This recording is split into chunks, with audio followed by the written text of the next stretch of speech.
watching. I'm going to show you guys how to install a transition strip. We have a cement floor down here.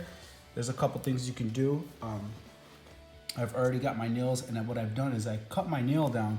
I'm actually going to attach it to the floor here. It's a wood floor, and I counted for the thickness. What I did was I pre-drilled all my holes right here. You can see there's 8 of them. I have 8 screws.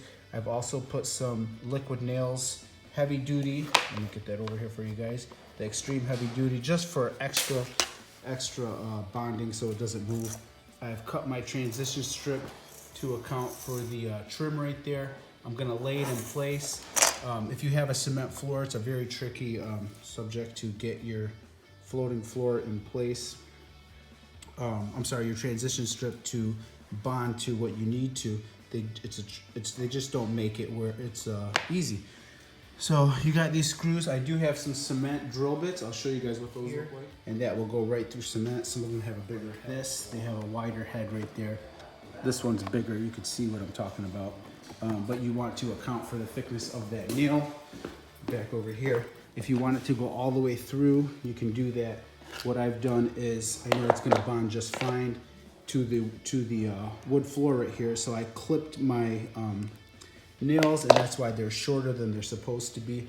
I took a measurement of how deep that drill bit right here went in, and when it was in there I marked it red, and I held this right up to it, and I know I need to go that deep.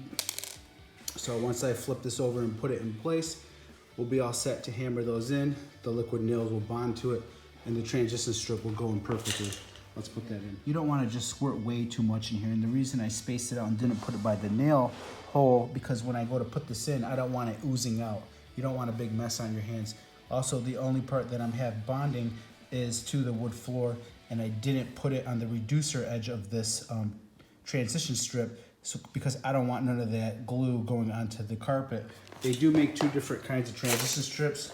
One of them is a flat one, where it's called a T, and this one's called a reducer, where it comes down. Where you have a floor like this one that is more level, that's where I'll use the T in.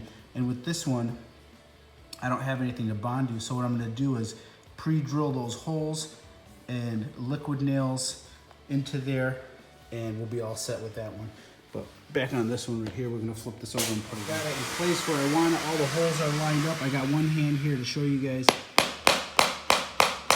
You just tap it real lightly. That's about it. That should be it. When that glue dries, it's gonna bond really hard. I'm also gonna put all the other nails in. All right, so that's how you put a transition strip in. Check it out, it looks nice. Give me a thumbs up. Go put your transition strip. You can do it, it's not hard. Thanks for watching, give me a thumbs up.